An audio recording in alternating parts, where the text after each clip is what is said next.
stand with me for the Pledge of Allegiance? I pledge Allegiance to the flag of the United States of America and to the republic for which it stands, one nation, under God, indivisible, with liberty and justice for all. Good morning, everyone. Morning, Mr. Chair. Approval of the county board minutes. So moved. I have a motion, I need a Second. second. Second. Any more discussion? If not, those in favor? Aye. Opposed, motion carried. Sorry about that. I thought Any that felt too nice additions for or mine. deletions? Not at this time. All right. Need a motion, a second? Motion. Second. I have a motion, a second. Any more discussion? Not those in favor? Aye. Opposed, motion carried. Looks like we're gonna hop to the sheriff's report. Come on down.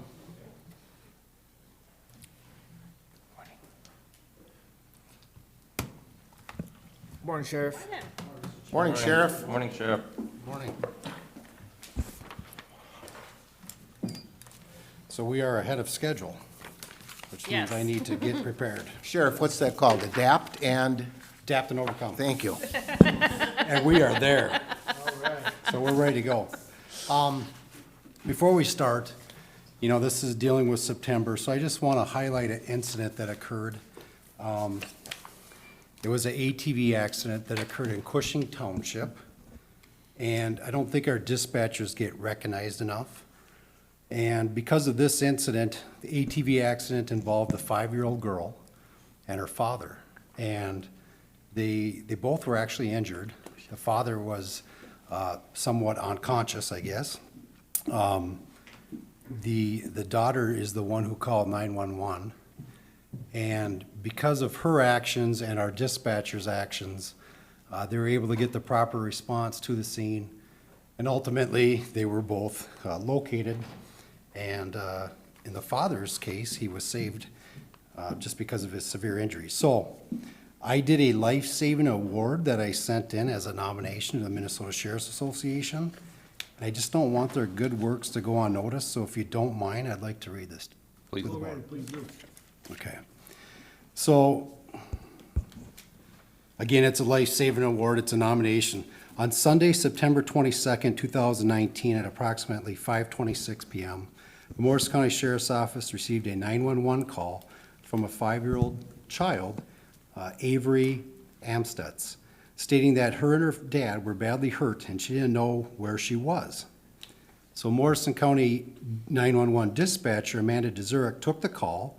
She remained calm as she spoke with Avery to try and determine exactly what happened, what the injuries were, and more importantly, where they were at. Amanda asked Avery about her dad's injuries, and she said that he was bleeding in multiple areas of his body. Avery also mentioned that she was hurt. When Amanda asked Avery to explain where she was at, Avery informed her that she was in some woods and that her daddy was unable to move or speak. Amanda was able to keep Avery calm and focused while she gathered information. While all this was taking place, emergency personnel were dispatched to the approximate area where the phone had pinged, which was 280th Street, Cushing, Minnesota. Once emergency responders were in the area, Amanda stayed on the line with Avery and directed her to walk towards the road, but making sure she stayed on the side of the road so she stayed safe. Amanda told Avery that if she goes up by the roadway, she will see a blue truck, which is one of the first responders who is going to be there to assist and help out. Not only did Amanda get emergency personnel to the scene quickly, she was able to get an ambulance, first response team, air ambulance, and other emergency personnel to the scene in a calm and professional manner. Amanda's skills and training as a 911 dispatcher helped her to recognize that she had to handle the call differently as the caller was a child, which changes the dynamic for everyone. Amanda purposely asked Avery simple questions so she could understand. When Avery was unsure of her answers, Amanda assured her that it was okay, and she would ask for follow-up questions and gather additional information. Amanda understood that Avery had just been involved in an accident and was injured. Amanda was able to keep Avery on the line to get the critical information needed for our agency to send the proper resources to the ATV accident they were involved in. Ultimately, Avery was transported by Mayo ambulance to St. Gabriel's Hospital in Little Falls, and her father, Andrew, was airlifted by Lifelink 3 to St. Cloud Hospital. The sheriff's office was assisted at the scene by Minnesota DNR, Randall Fire and Rescue, Lifelink 3, and Mayo Clinic Ambulance. The investigation revealed that the ATV was westbound on 280th Street, crossed over the center of the roadway, traveling into the ditch and into the woods, and eventually rolling over. Avery suffered a broken arm and abrasion to her leg. Avery's father, Andrew, had his spleen removed, 7 broken ribs, broken sternum, broken scapula, collapsed lung, and severe road rash. Surgery of his ribs included the insertion of 9 plates. He was taken off a ventilator the Friday after the incident occurred. We are thankful for Avery's strength and courage to call 911 for assistance for herself as well as her dad. We know that if Avery didn't call 911 right away, the circumstances would have been worse. Our agency wants to recognize Avery for being able to call 911 when she herself was an injured party. Avery stayed focused and determined to call for help, and she seemed more concerned for her father than she was for herself. We're also thankful for our 911 dispatcher, Amanda. Because of Amanda's professionalism, compassion, and training, she was able to determine the location of the accident and dispatch multiple agencies and emergency responders to the scene, which ultimately saved her father. So that's kind of wrapped up, and I nominated both of them for a Life Savings Award because the MSA has a certain criteria, and one of them is a civilian who may have assisted and or saved someone's life, and another has to be an employee from the sheriff's office. And it doesn't specify deputy, dispatch, or anything like that, but clearly, in my mind, after I reviewed the tape on this and the interaction going on, they both deserve, in my opinion, to be nominated for this award. So I wanted to share that with the board just because I don't think, like I mentioned earlier, that dispatchers get enough recognition. Thank you, Sean. Well done. Very good. Again, Sheriff, this is something that people just in the regular day-to-day don't understand what's going on, and you have great proof there that here, we have a 5-year-old, we have a father that's injured, and what the sheriff's department does, what the dispatch, everybody, and again, that's just common for you guys, so it's great, it's a great nomination. Mr. Chair, if I may, Sheriff, is there anything that this board can assist with the nomination process? Because if there is, I am not speaking for the board, it's not my job, but I'm pretty confident that you would have 5 supporters right here. I think if you gentlemen are willing to do, submit a short letter, just stating that this case was reviewed today, brought to your attention, and that you support the nomination, that would be fantastic. Might help. That'd be wonderful. I think Do that that, if you're okay. I'll have that sent out on your behalf if I could. thank you. And I'll email this to you after. Okay, so moving on, I'm just gonna highlight a little bit about our monthly report for September. Our front picture, you can see there's Sarah Okroy is the female. Her son Keaton is the male. He has, I think he has autism. So, through the course of going to the residence and giving this gentleman a new bracelet and a detector for his autism, so if he wandered off, we're able to find him. Sarah, the mother, kind of learned about the program Project Lifesaver and what we do, and kind of asked questions about the equipment that we have. And our deputy told her that we have right now 2 separate receivers that we utilize to find someone who wanders off or who gets lost. And she asked if we could use more equipment, and speaking with her, we told her ideally it's set up in a triangle formation where we should have 3 receivers. Long story short, she went on her own without being told, basically trying to fundraise some extra funds to assist us. Over $3,000 has been raised so far to date, and because of that, we're able to actually get another receiver now, And what it is we have antennas in our squad cars, and then we have these receivers. And what happens is when the subject wanders off, they have this bracelet with a transmitter, and there's a loud beeping noise that takes place. And of course, the closer you are, the louder and the more intense the beeping is. So you wear these earmuffs as well to try and locate these people. So I just wanted to recognize that. I know the Morrison County did a story on it. And again, this occurred in September, and just something we wanted to highlight, just to let the board know that because of these extra funds, we're able to get that extra equipment as well. Mr. Chair, I'd like to make a comment on this lady. I was at a meeting with Barrett's Food with City Council, and she was there. And she's got 2 or 3 kids, I think, that are handicapped too. 3 kids and 2 are autistic, yep. And she got up, and her whole point was that I want people to stop making excuses for these kids, that she works real hard with them out in the community so they learn to adapt to our community.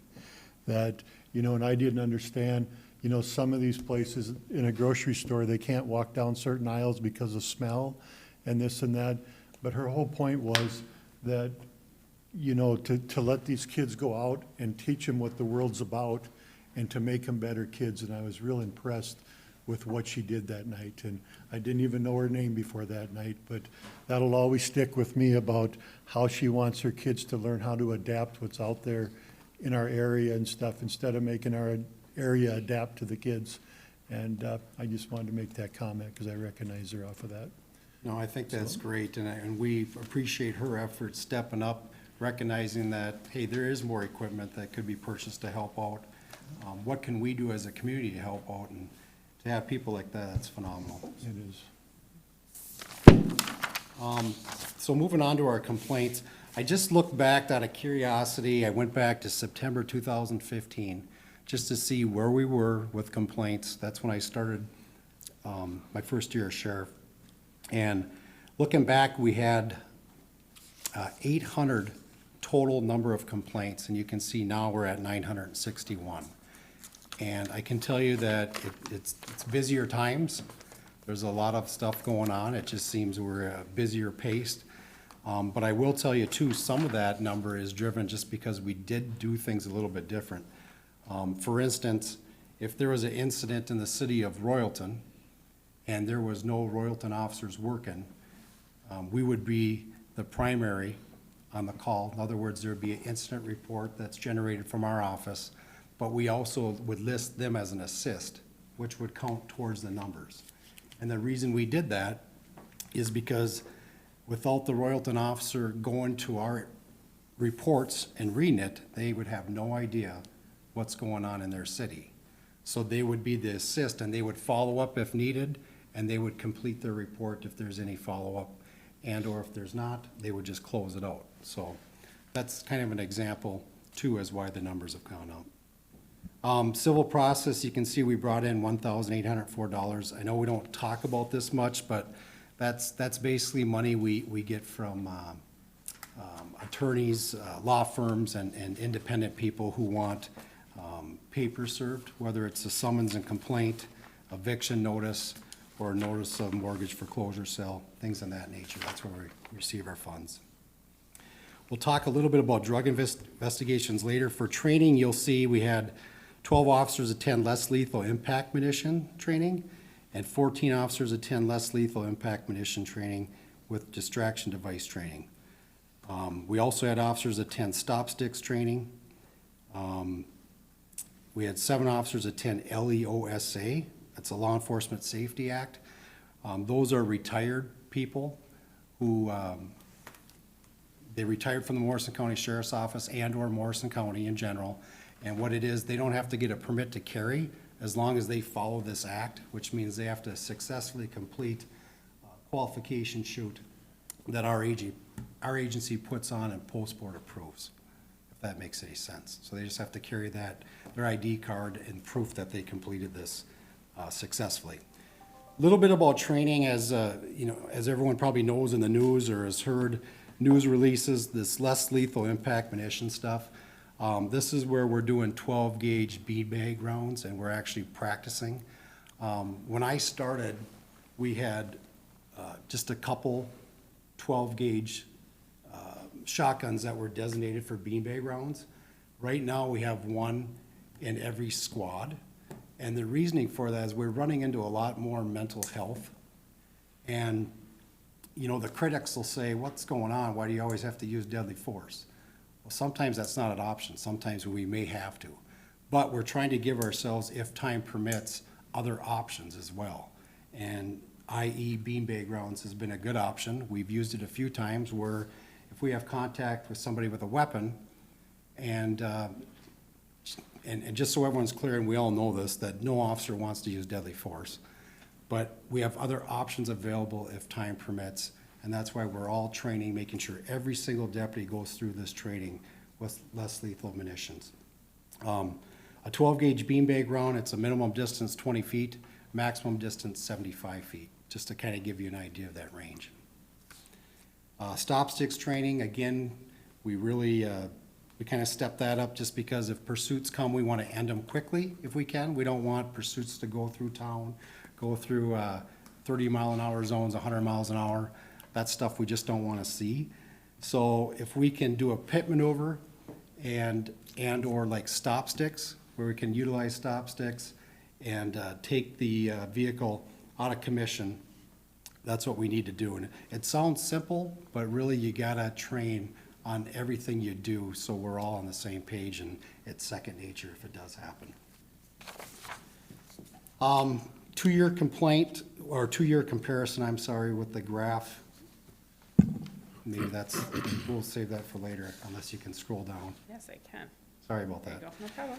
You'll see in the comparison that everything's pretty close. In the 2-year comparison, our total complaints went down a little bit, criminal complaints down a little bit, non-criminal went up a little. Civil papers, drug investigations have gone up, and total inmates up by just a couple. And then our Morrison County inmates, it's 43 for the month of September. I look back to 2015, we averaged 44, so we're not that far off. What we are a little bit far off on is our out-of-county inmates. We averaged 2 for the month of September from Itasca. Back in 2015, if you remember, we had that contract in place with Cass County, and we were averaging 13. As far as our Itasca number, our average is 2, but I can tell you that number does fluctuate. As of 2 days ago, the number is up to 9, I believe. So some days we have 9 when they're available, other days it drops. It just kind of fluctuates. Sheriff, is Itasca in the process of building? I can't remember. They were certainly looking at it. They have a sunset date where they need to. Okay. But I don't know if they actually, I don't think they Okay. broke ground or anything. Very good, thank you. Total inmates, including out-of-county, is, we average 46. Sentences served, they've been busy. Total number of inmates on STS is 16. And that number fluctuates as well because there's a total number that's given weekly. So 1 week, there might be 7 inmates that go out. The next week, there might be 3. So 16 is just an accumulation of total numbers. And that number might include the same inmates from week to week as well. Out-of-county inmates, we made $4,730 for the month of September. Criminal complaints, just to give you a comparison, we had 131 criminal complaints in 2015. Here we are, September 2019, we have 99. So that's gone down a little bit. Just to highlight our damage to property, which is 11%, which is going to be the blue on the very bottom with blue pie shape. Theft, we had 15 thefts. That includes theft from a person, 2 from a vehicle, 7 from a building or yard, couple gas drive-offs, 1 credit card, and 1 false representation. And then our fraud is 23%. That's the blue top left. Scams continue to be a problem. It's just the way it is. So we continue to try and gather all the information. If any new scams come up, we try and alert the public and let them know what's going on. Traffic citations, we had 187 for the month of September. In 2015, we had 125. So this has gone up, which kind of makes sense because in 2016, we added 2 deputies.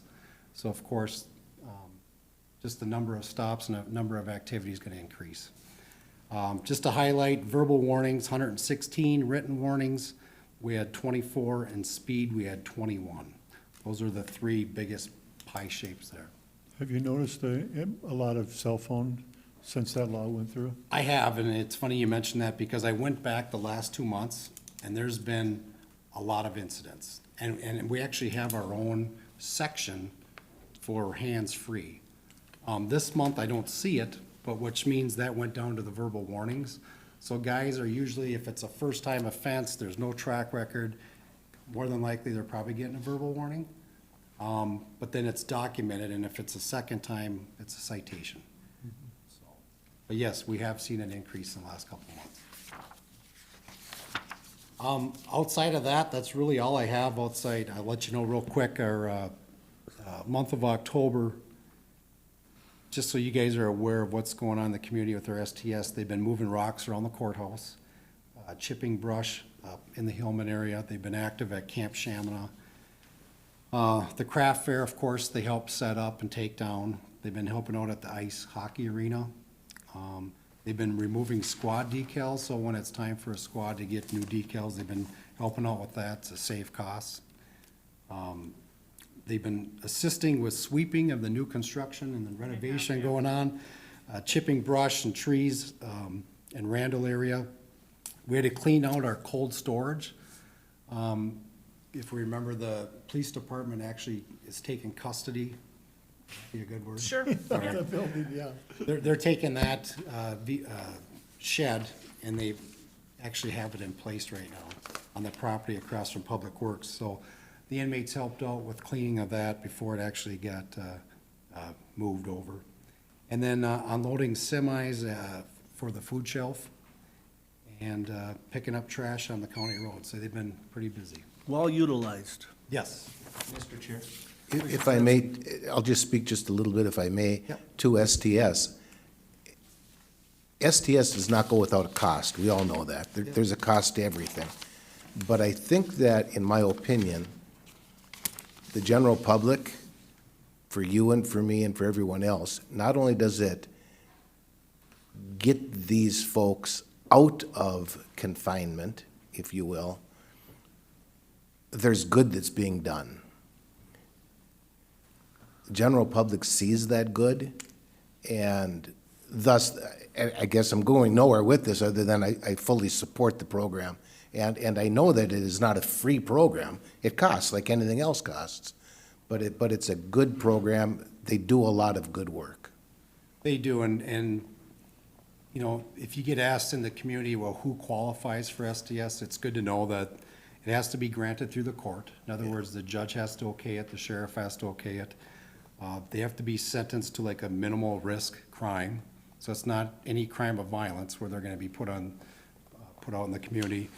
They have to be medically cleared by our nurse up in our jail. And of course, they can't have any prior escapes from custody. So these are people who are actually screened before they actually can go out in the public, and they do a good job. Thank you for that. I have I'll just highlight a couple drug things, and I think I need to get out of here. I just want to, the drug task force has been busy. You can see pretty much our activity's have been doubled, and a lot of that is because you guys as a board have allowed a second drug task force officer to be assigned because of the drug problem we have. There's a lot of drug interdiction stops that are occurring. We're being very active with that. The word's been getting out. We did 7 interdiction stops just in one day, and which resulted in a few arrests for 5th-degree possession of methamphetamine. We've done numerous surveillance on residences, executed 2 separate warrants in Little Falls, did surveillance in other residences throughout the county, which I'll be talking about next month on a separate warrant that we did. We assisted Minnesota State Patrol in a drug investigation involving a semi that was suspected of hauling narcotics on Highway 371. This one was a little interesting. They had MnDOT actually had a checkpoint where they can actually, weigh vehicles and go through their process. And a semi actually diverted the stop and continued on. Of course, State Patrol had a helicopter, or I'm sorry, an airplane, and they're able to track that semi coming into Morrison County, and a state trooper knocked it down.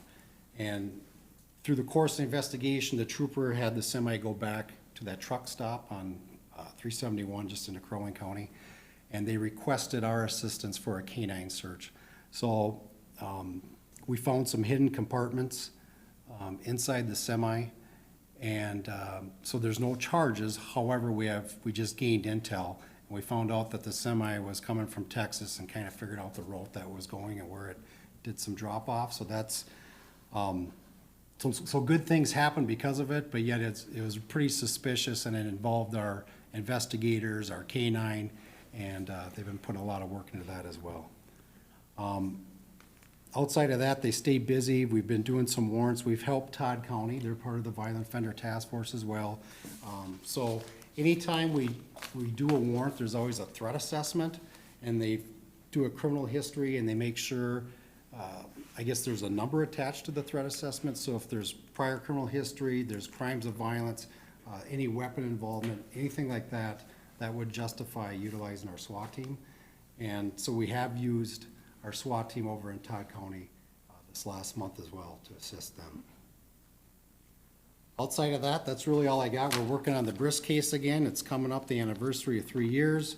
We're gonna be pushing out some information. We did a contacted local social media company, and we brought them to the scene, and we kind of walked through the scene and just really want to get some facts out there, because as 3 years goes on, people have, I think, a different impression of what actually occurred.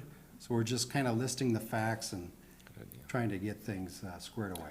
But again, Sheriff, it just shows something that you guys aren't gonna go away on this. You know. Absolutely. See, so that's just to remind people that, yeah, might not be today, might not be tomorrow. Eventually, we'll find out. You know. Absolutely. Any other questions or comments for the sheriff at all, gentlemen? Great reporting, thank you. Thank you. Thank you, Sheriff. Thank you. All right, how about Lake Alexandria Lake Improvement District? Come Good on up morning. and sit down, state your name for the record, please. Oh, dear. Perfect. I'll grab and pass them down, Brian. I appreciate it. Well, first off, I have to apologize for being a little late here. You see, I was first on the agenda. So sorry about that. Just a few general comments before I get into the specifics. I am Ron Weber, the treasurer for the Lake Alexander Lake Improvement District.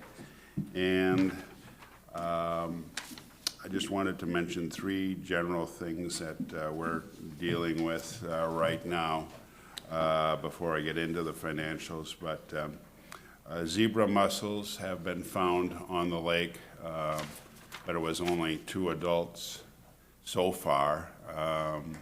There do not seem to be any reproduction going on in the way of villagers, and DNR has been out there testing, and we've been looking, and docks and lifts are coming in now, and no one's seeing anything on there, so we're hopeful, but once they do take hold, they grow rapidly, so so far so good. Water level, as you probably are well aware, is very high. We've had extensive shoreline erosion. We appreciate in the last few weeks the county has been working to clear the drainage of that goes from our lake through Fish Trap and then over to Todd County of beaver dams and various bogs. So that is very much appreciated, and we're hoping that the water level will go down if it ever quits raining and we get some drainage. I don't know what the forecast is. We're a little wet on the way in here this morning. Bogs, remain watchful on that area as well. We removed one small one this spring. But now we have a very large bog that's approximately 100 by 300 feet, currently floating by Hollister's Bay west of Green Island. That's an approximate size. We haven't had it surveyed yet, but believe it would meet the county's requirements for a single-family home. That's supposed to get laughs. Thanks, Deb. Yes, no problem. These bogs now, they float in 10 feet of water, they float in 50 feet of water, right? So, Yeah. so it's just accumulation of everything that gets into it, or can they reproduce and get hold of in 50 feet of water or whatever, you know, I don't, Well, we try, there's been an effort in the past to move bogs to shallower areas and then stake them.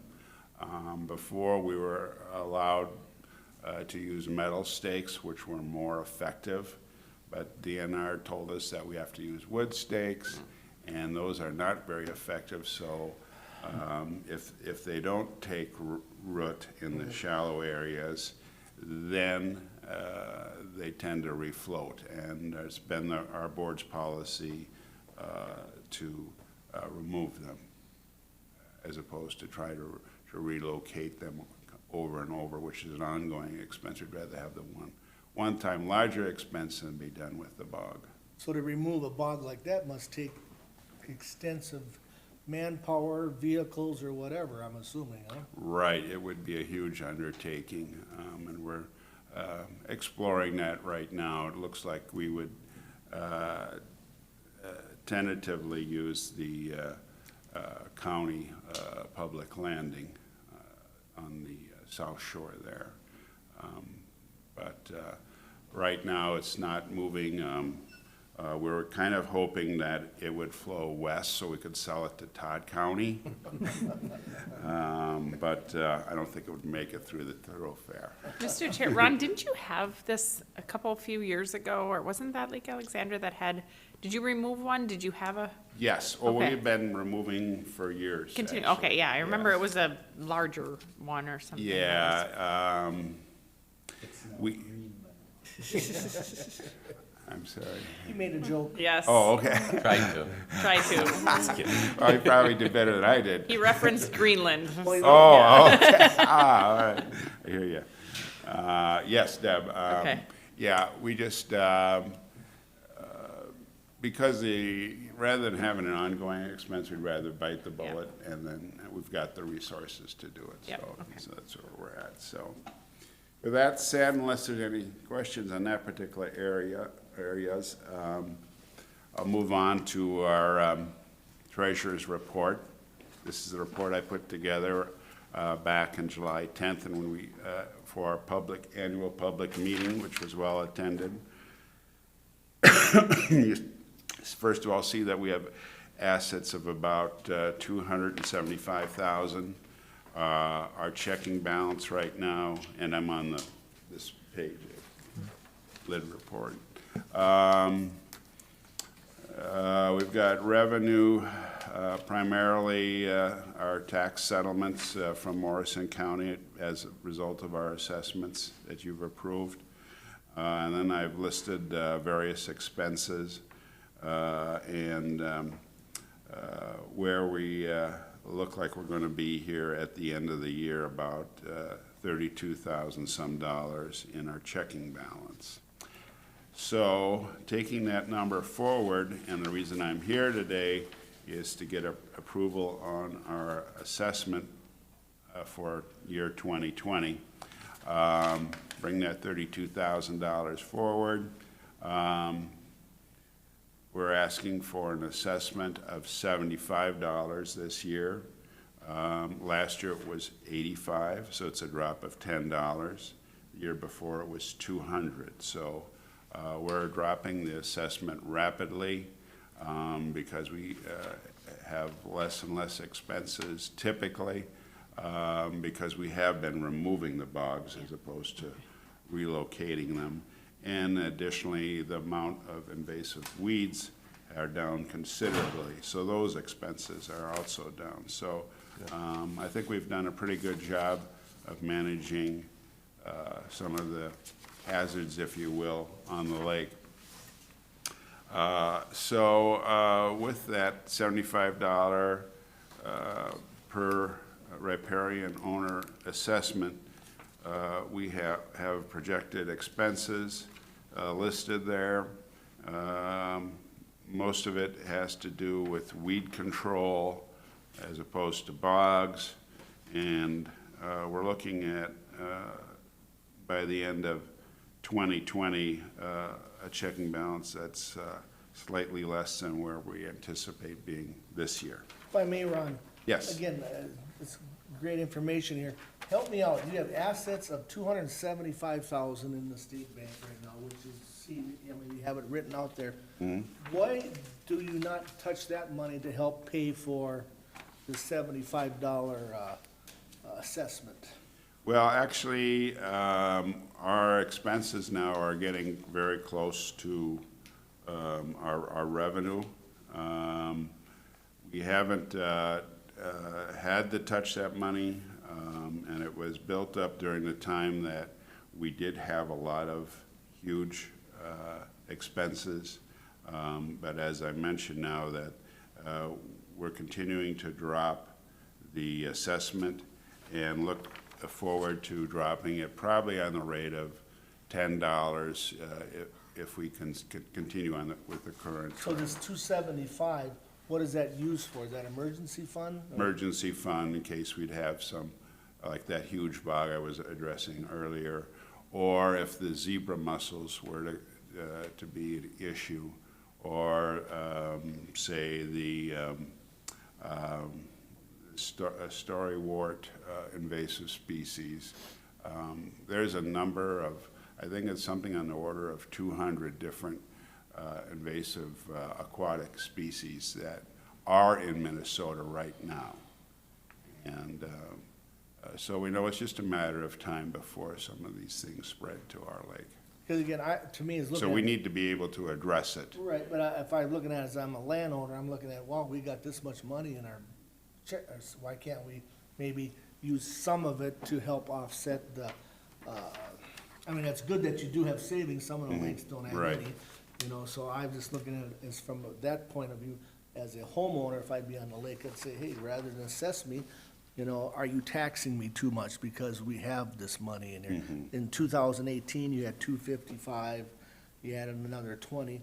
Granted, I know there's always emergency, but in that case, like you rose the assessment to 200 one year to offset that, to bring that money in. It's just a thought that I have about the. Right, and actually, the $200 level was in place for a number of years. So, as I mentioned, last year, we dropped it from $200 to $85, and now we're dropping to $75. And we're anticipating continuing, you know, depending upon what situations we run into. Yet we still have to be prepared, and our riparian owners are in agreement with the position that we have taken to handle situations that we could encounter. No, and I understand, this was voted on by your lid members, so that's, you know, what they want, so, but I just putting that out there. as a Right. comment. Yep, we're aware of that, Randy, and I appreciate your comment. We are reducing the assessments on a systematic basis, and we'll have to see what things develop over time, but at the same time, we need to be prepared to handle what things come our way. Okay. And we know that some of those expenses can get very large, as you know, dealing Real with quick. Chaminade and whatnot. So gentlemen, we have a I'll make a motion to approve the assessment. motion assessment. All right, I have a motion, I need a second. Any more discussion? Not, those in favor? Aye, Opposed? Motion carried, Ron. Thank you, Ron. Thank you. Good information. good job, thank you. I like to comment on your nice facilities here that have been remodeled, and glad to be a part of that, working with Mike Philippi. I think you're going to be hearing from him later today, so We'll be removing the asbestos Take from the five. 1960s building. Outstanding. All right, thanks. Thank you. Time, Mike. Thanks, Ron. I see we got social services here and public. Good morning, Health. Mr. Chair, Good morning, Commissioners. Russ. I'm gonna bring Cindy up right away. The first Morning, Cindy. Morning, good First RBA on the social service side is approval for out-of-state travel for the jail social worker. They're going to attend along with the Aiken County Jail Social Worker, the second annual National Conference on Pre-Arrest Diversion Program. They're gonna be representing the Adult Mental Health Initiative, which is really spearheading the activities in the jail and supporting those services. And it is November 10th through the 13th, and it would be paid for through grant funds awarded to the initiative. I'd also say that we did actually reach out to Scott McKissick to see if he was interested, but it was just such short notice knowing if we could use the funds for this. So hopefully next year we can do a better job of getting more of a contingent there, so. All right, Chair, I'm gonna move on this. I have a motion to Second. approve the out-of-state travel. Jeff, and then Mike did the second. All right, any more discussion? Not those in favor? Aye. Opposed? Motion carried. Thank you. The next item is Cindy Niedaber is going to share some information on the maternal child health program. As you know, we have the nurse family partnership program, but not all of the families who have newborns qualify for that. So we want to provide services to other new parents, and this is the program that will do that, so. Okay, good morning. Morning, Cindy. The maternal child health program is something that the Department of Health has some specific definitions for. They need us to assess the health needs of mothers, children's, and their children. So that might involve a pregnant mom, that might involve a mom that has just delivered, it might involve a newborn that's healthy, or it might involve a newborn that's not healthy and developing. We use that information to advocate so that we have the appropriate programs and health systems in our area. And then to advocate, so by going out and seeing these moms and gathering the data, we can get that back to the state to say what we need to meet the needs of these families. So over the course of the whole year, we send data in just constantly so that they're being fed how many people we're seeing, what their health issues are, et cetera, so that they can look from a legislative standpoint on how to fund the program. So we're giving them the information they need so that they can get the funding back to us. Locally, our program has targeted outreach for hard-to-reach and high-risk populations. So we're working mostly with moms that are low-income, moms that have a lot of risk factors, whether that be mental health, whether that be pregnancies that are close together, premature babies, babies that are not, or children that are not developing on track, and promoting community health for those families. Most of our folks have some risk factors. We'll get a few moms that are just a newly delivered mom that has a lot of questions about parenting, and by all means, we'll see them, but that's not typically our major focus. Next slide. Our program is staffed by 2 public health nurses with a total of about 1.75 FTE. It's focused on the pregnant moms and their children to age 2. On occasion, if we have a mom that's struggling, we'll maybe keep a child past age 2. The rationale for that is most of the time by age 2, we're starting to track them off to another program such as Early Head Start, Follow Along program, or some other services that they might need that are beyond our scope. Our program is educational and supportive in focus, so it's not real medical. We're not going out there doing a lot of medical kinds of things other than we'll weigh a baby, do a measurement on a baby, and we do a lot of screenings and education for moms and dads about what that child should be doing at that age. We're using best practice materials, but not an evidence-based curriculum, so that simply means that we haven't gone into an expensive program such as Healthy Families America or Growing Great Kids, because those cost quite a bit of money for us to be a part of, to do some extra training, and we find that we could be pretty successful without going down that road. It does also afford us a lot of flexibility, so sometimes when you get into those real prescribed programs, you have to do a lot of things to meet all of their criteria, and you get a little bit off track with what you want to do just to meet the needs of that family. So we do a lot of partnership things with the maternal child health program. We work with social services. If we see a family that we know is in need of some services, we're referring them back over there. They need food support, or they need something in the way of mental health. We're tracking back and forth, so there's just a real awful lot of collaboration. We work with our local agencies, such as WIC within our office, Child and Teen Checkup and car seats. So if we're seeing a family that's in need of something like that, we're getting them hooked up with that. Some other things that MDH requires of us is that we work with children and youth with special needs, early hearing detection, birth defects, and blood level reports.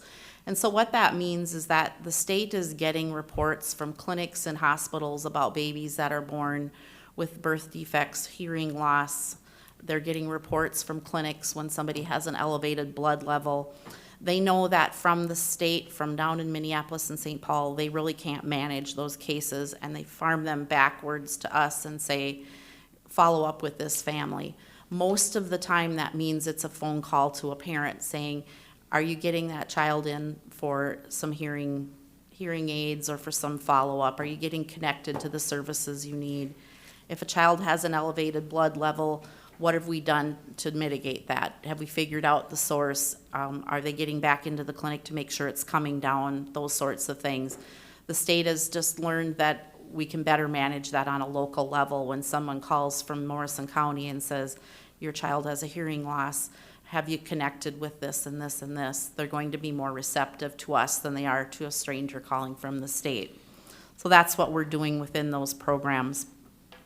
We follow back around into the state system and enter everything into the meds system so they know that we've reached out to them, what kind of support they're getting, and again, we're feeding them their statistics to keep those programs going. Next slide. Revenue versus expenses. So you can see over time that we've needed a little bit more levy revenue to manage these programs, just because our dollars from the state fluctuate when it comes to how much they pay us to do the visits, when it comes to sometimes we take a grant and move it around within public health, and it might get applied to this program this year and to another program next year. So that's why you see that difference in levy revenue. I wanted to put that dollar amount in there so that you could see that some of what we do in this program is supported by levy dollars, but some of it is also coming from other sources. The next slide talks a little bit about that. So DHS does give us $63 per visit for all of the clients that are on the medical assistance programs. That doesn't come anywhere near to actually covering the cost of that visit by the time we pay the nurse, pay for travel time, pay for follow-up phone calls, documentation, etc. But it helps.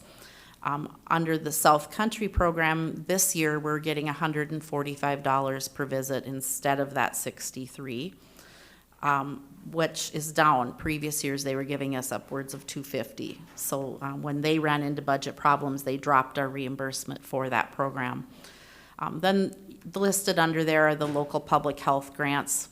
So in 2019, we didn't put the local public health grant to maternal child health nursing. We dispersed it to other areas in public health. Part of the reason for that was that if we don't use those dollars from the local public health grant, we lose them.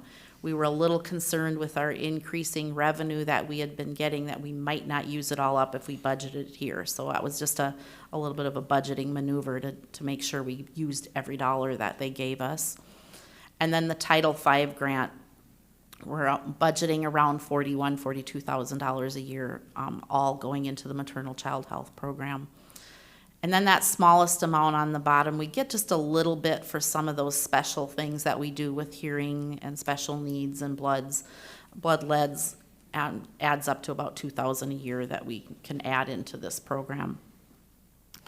Additional things that we do to increase, so we say we get that $63 a visit, but our nurses can do some other things on the visit that we can add on, anywhere from $7 or $8 all the way up to $15 and $20 even, for doing things like lactation consultation, dental varnishing, the ages and stages questionnaires, which are screenings on development, depression screenings. So all those things can bump up just a little bit more revenue. Our billers, I have to take my hats off to the billers at Public Health. They've worked very hard networking with other counties to make sure that we're not missing anything.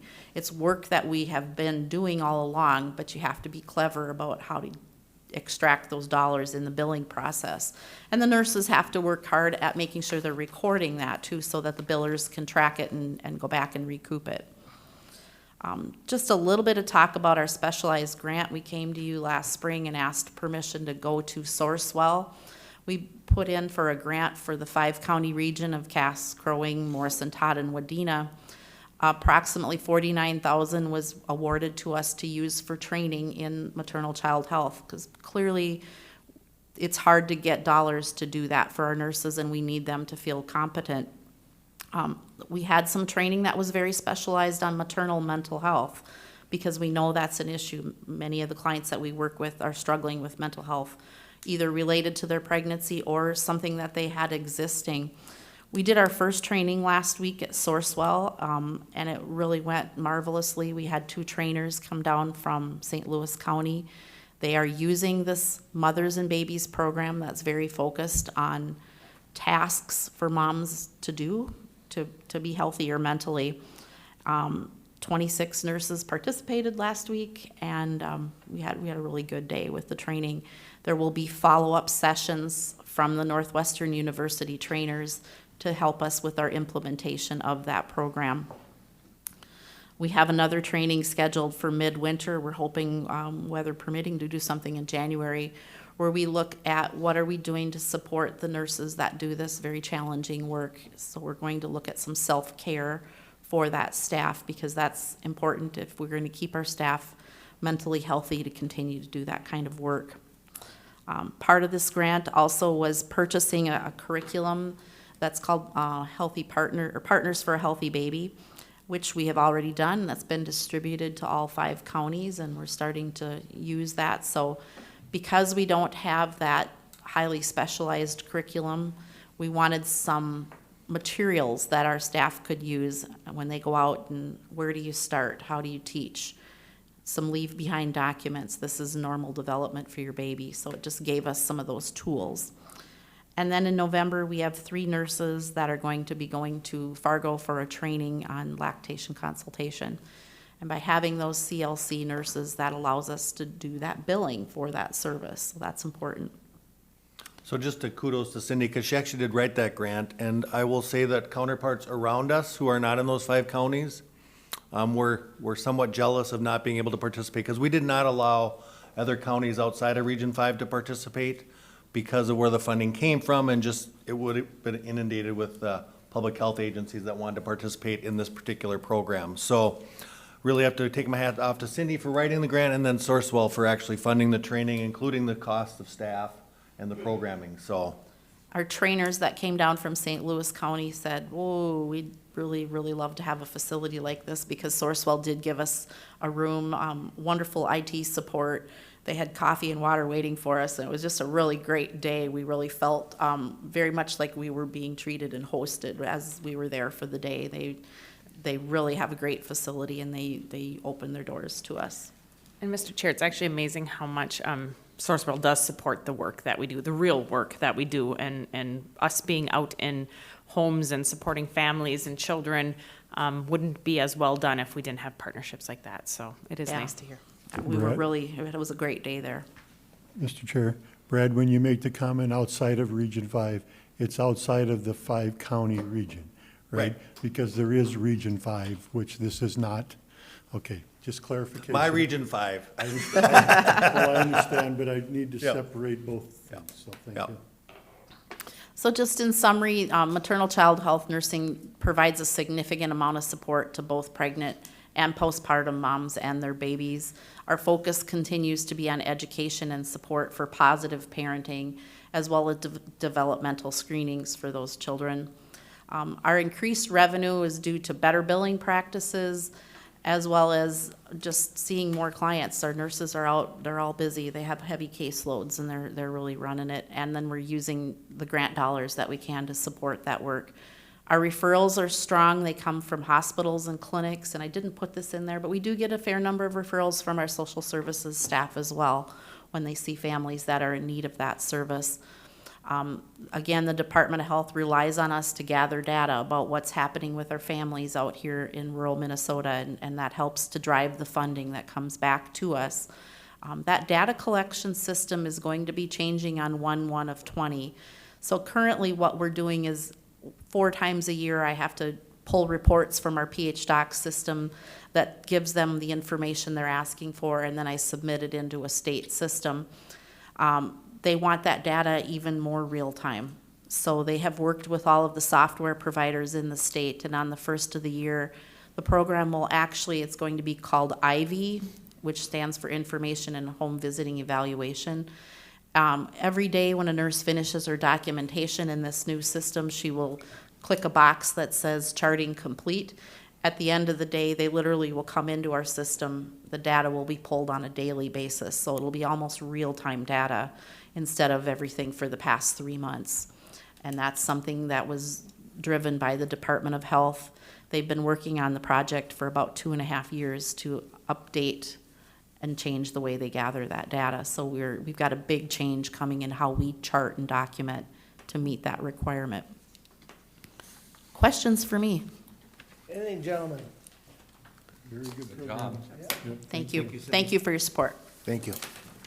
All right, I have a couple other public health items. The first is a position that I brought to planning to discuss a little bit, and that is replacing a public health nurse that's actually responsible for maternal child health.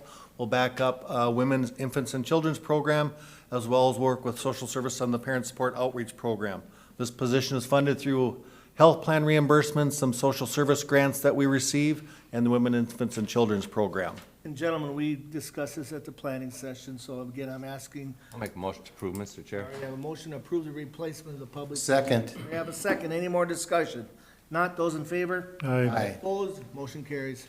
Thank you. I have one food, beverage, and lodging change. Bootleggers is moving from a limited to small menu, so they're gonna do more than prepackaged now. They're gonna have well, I'm not sure what they're gonna have, but now they can do some deep frying and have a grill, so. I'll make that motion. I have a motion. I need a Second. second. I got a second. Any more discussion? Not those in favor? Aye. Opposed? Motion carried. And then I have an additional item which is in front of you, I believe, maybe not, it will be handed down. We hired a new public health nurse to New Nurse Family Partnership, and so it's required that they need to go to Colorado for training, and we're hoping to get them in the November 4th week training. So I'm requesting approval for out-of-state travel for a new public health nurse to go to Denver, and this funding, or this travel will be paid for through our grant, our expansion grant we received from the Department of Human Services. Gentlemen, I'll ask for a motion and a second. So move. Motion, Commissioner Mike. Mike and Mike, Commissioner Wilson, Commissioner Lemire for a second. Any more discussion? Not those in favor? Aye. Opposed? Motion carried. That's all I have this morning. Thank you, Brad. Thank you, Commissioners, have a good day. Thank you. Do social service. Sorry. Oh, you got it. All right. And I see Becky out there, extension report. Morning, Becky. Good morning, Becky. Good morning. Good to see you again. Yes, not too long ago, maybe 12 last hours night, ago, we yeah. got to see a few of you. So I'm here this morning with the September board report, and I just wanted to highlight a few things. September is considered the end of our 4-H year, and so you'll find that there's a lot of information on state and regional events that youth have had to qualify for to compete in. They had many, many successes. Some of them include just being able to be qualified and participate for the first time. And then there were a few kids that brought home some hardware as well. So we're very proud of them. In addition to that, through the end of their year, looking at enrollment this past year, I did some specific marketing and recruitment for new members to the 4-H program. We did a lot of Facebook posts that were very deliberate in inviting families to join 4-H. In addition to direct recruitment, we sent out hard copy brochures to families and to key leaders, giving them suggestions on how to invite families, where they could go, and how they could promote 4-H as well. We also did a direct mailing to a school district for a 4-H club in their area, inviting them to join 4-H as well. I had a goal of reaching 20 new members last year, and we ended up with 50. So it was very successful in the efforts, and of course, not a lone effort. It's a group effort that the program has done to be able to recruit that many new members. The state program has been looking at first-generation members, so members with families that have never had any introduction or attention from 4-H before. And so of those 50 new members, 22 of them were first-generation youth, which was exciting to see. Most of the other things that we track were very similar to state averages. One of the things that came about from this push for new members, and it was a little unexpected to me, but we also had 20 new first-year volunteers that came about, and from different areas recruiting specifically for activities or volunteers through their clubs, their key leaders asking them to be more active within their clubs. And so that's really exciting too, as you look at I'm just one person. So developing those middle management volunteers helps us reach more youth in the county. And also that helps with our safety of minors and risk management policies. So very excited about those end of year numbers. And of course, it's the new 4-H year already. So we're looking at next year and all the new things we're going to be doing as well. All right, gentlemen, any comments, questions for Becky? Again, we had at the extension meeting last night, Becky, obviously you were there. The work you do, the whole staff members, it's just amazing. Again, I'm 100% on board for 4-H. I just think it's a great thing for this youth nowadays to get them in tune to what goes on in the real world. So again, thank you very much for the work you do. Thank you. Outstanding, thank you. All right, thank you. We Have have a great something day. on Saturday, don't we, with 4-H? Yes, you're all invited to our awards program. If you could make it, that would be awesome. It starts at 7 o'clock. We're going to be out at the fairgrounds. A little heated building going on there, some great eats, and would love to see any of you who could make it. Thank you. All right, thank Thank you. you. Thank you. Chelsea, auditors report.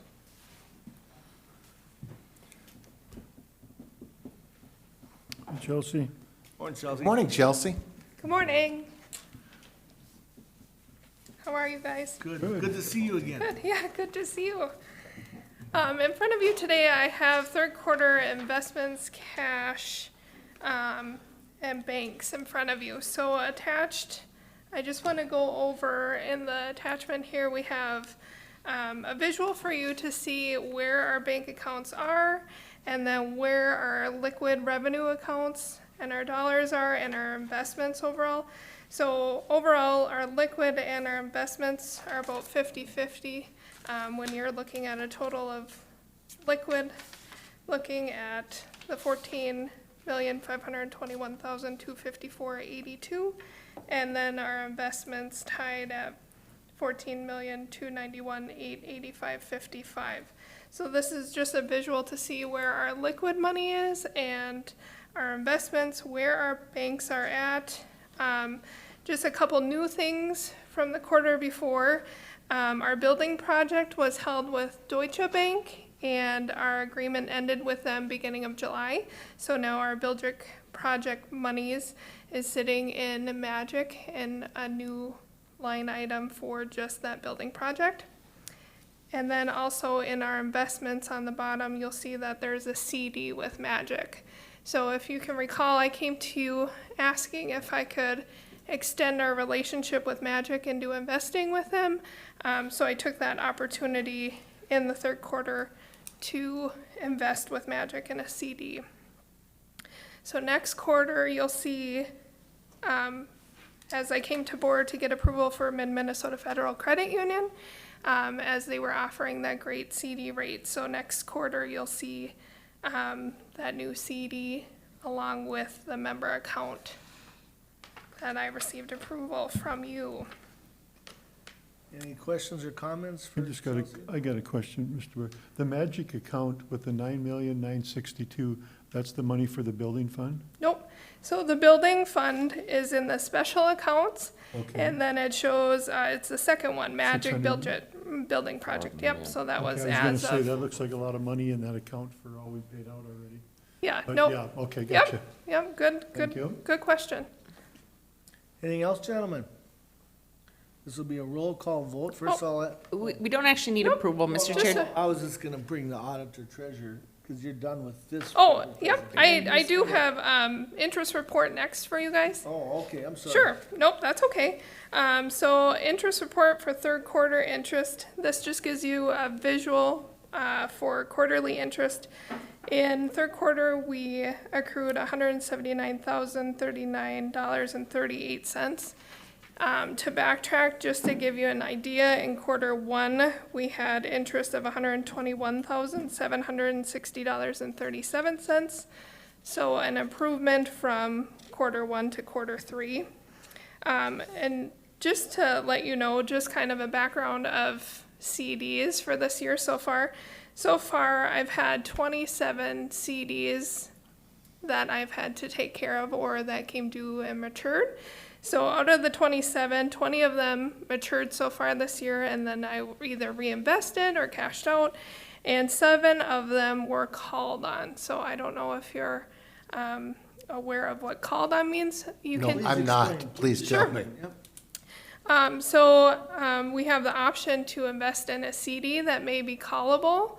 So say we invest, it's a 3-year CD, and in 9 months, the investor who's holding, or the broker who's holding the investment at 9 months, say the rates have dropped with the feds, then they can call and say, we're not going to honor this rate anymore, and now you need to reinvest. So far this year, I've had 7 of them, about $500,000 that I wasn't planning on having to shuffle around. So just to give you an idea that I've been a little busy, just with the callable CDs. So in my practice, I won't be investing in callables if I have the option not to. Mr. Chair, sorry. Oh, no, go ahead, Deb. Just managing all that is something that's important part of the auditor treasurer's job. I'm glad we have Chelsea, who's really strong in banking. It makes me feel very good about that aspect and very secure in the fact that things are being taken care of and looked at. And she comes with a very great background in that. So we're lucky to have her. So Deb, Chelsea, those CDs, those callables, when they come due, do they automatic renew if everything stays the same, the interest rates, or you still have to say, yeah, we want to renew them, or yes, no? So it's, we get called on, so say it was a callable CD for 3 years and it was called on at a one year in the term. Yeah.